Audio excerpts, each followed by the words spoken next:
Telangana deputy CM బట్టి విక్రమార్క మీడియాతో మాట్లాడుతున్నారు. లైవ్ లో చూద్దాం. టీఆర్ఎస్ పార్టీ బీజేపీతో కలిసిపోయింది, మెర్జ్ చేయడం కోసం కూడా ప్రయత్నాలు చేశారు. అందుకే వాటన్నిటిని కూడా నేను బయటపెడుతున్నానని కూడా వారు చెప్పారు.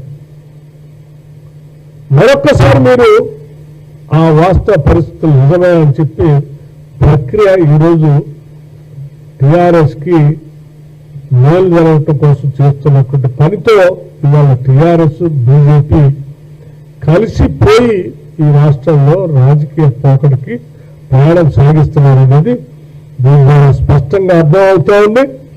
మీరు ఎన్ని కుట్రలు చేసినా కుతంత్రాలు చేసినా కాంగ్రెస్ పార్టీ మూల సిద్ధాంతమైనటువంటి విధానపర ఆలోచనలతో సమాజంలో ఉన్నటువంటి అన్ని వర్గాల వారిని కూడా మంత్రివర్గంలో సమానమైనటువంటి సమాన అవకాశాలు కల్పిస్తూ పాలనలో భాగస్వాములు చేయటం అనేది కాంగ్రెస్ పార్టీ మూల సిద్ధాంతం. దాన్ని చేసుకుంటూ ముందుకు పోతుందని చెప్పి చాలా స్పష్టంగా చెప్పడం కోసం ఈరోజు గాంధీ భవన్ నుంచి నేను సమావేశాన్ని ఏర్పాటు చేశాను. అజారుద్దీన్ గారిపై చేస్తున్న ఈ కుట్రలను తీవ్రంగా ఖండిస్తా ఉన్నాను కూడా.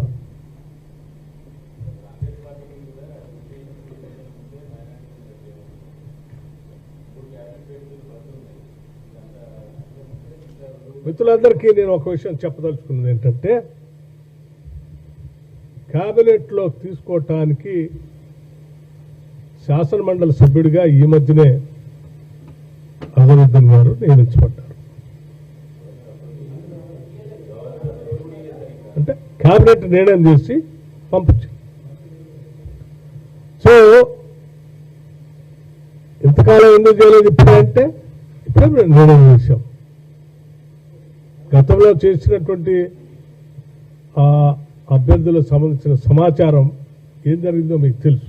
అందుకే కొత్తగా మళ్ళీ ఇంకో నిర్ణయం తీసుకొని ముందుకు పోతా ఉన్నాం. ఇది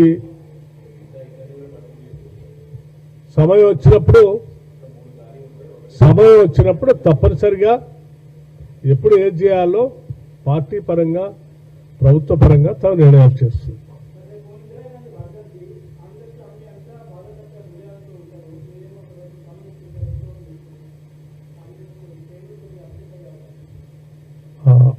ఇందిరాగాంధీ గారు దేశ సమగ్రత, సమైక్యత,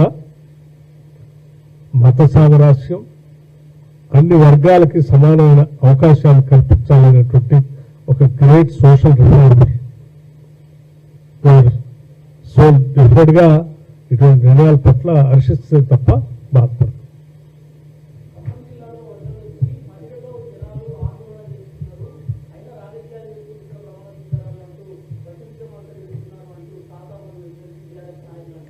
తాత మధు ఎమ్మెల్సీ గారు ఏం మాట్లాడారో నాకు తెలియదు, కానీ మీరు అడిగిన ప్రశ్నకు మాత్రం నేను చాలా స్పష్టంగా సమాధానం చెప్పదలుచుకున్నాను.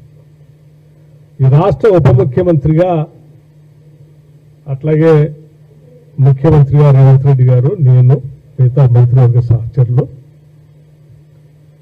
రాష్ట్ర వ్యాప్తంగా జరుగుతున్నటువంటి సైక్లోన్ సంబంధించి స్పష్టంగా కూర్చొని రివ్యూ చేసి అధికారులందరికీ ఆదేశాలు ఇవ్వాల్సినటువంటి అవసరం ఉంది. కేవలం ఒక్క దగ్గరే కూర్చొని దానికే పరిమితమై అక్కడే ఉండే పరిస్థితిలో నా పాత్ర లేదు. మొదటితో పాటు రాష్ట్ర వ్యాప్తంగా కూడా చూడాల్సిన బాధ్యత ఉంది. కాబట్టి ఆ పని స్పష్టంగా నిర్వహించడానికి గౌరవ ముఖ్యమంత్రి గారు రేవంత్ రెడ్డి గారు, నేను, మిగతా మంత్రివర్గ సహచరులు 24/7 దీన్ని డిక్లేర్ చేసిన దగ్గర నుంచి కంటిన్యూస్ గా మానిటర్ చేసుకుంటూ ఈ పని కార్యక్రమం చేసుకుంటూ వచ్చారు. బహుశా మీ అందరికి తెలుసో లేదో, బహుశా మీరు ప్రస్తావించిన వ్యక్తికి తెలుసో తెలియదో, నేను అదే రోజు అక్కడ మొదలెళ్ళి ఆ సైక్లోన్ ప్రకటించిన రోజే అక్కడికి వెళ్ళి ఆ ప్రాంతాలన్నీ తిరిగి అధికారులందరితో సమీక్ష పెట్టి వాళ్ళ బాధ్యతలు చెప్పి మళ్ళీ తిరిగి రాష్ట్ర బాధ్యతలు తీసుకోవడానికి ఇక్కడికి వచ్చి చేసుకుంటూ వచ్చాను. సో నా పాత్ర ప్రజల పట్ల చాలా స్పష్టంగా, చాలా నిర్ణయాత్మకంగా ఉంటుంది. నమస్కారం అమ్మా.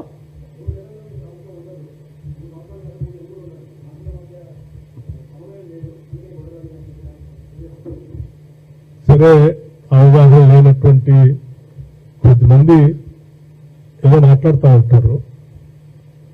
ఈ ప్రభుత్వం మధ్య మంత్రివర్గ సహచరుల మధ్య సంపూర్ణమైనటువంటి అవగాహన, ఆలోచన, ప్రణాళిక,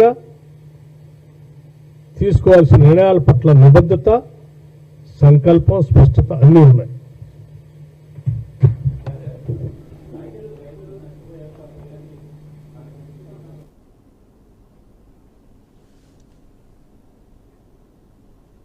ఇవే బులెటిన్ విశేషాలు. మరిన్ని న్యూస్ అప్డేట్స్ కోసం చూస్తూనే ఉండండి బీఆర్కే న్యూస్.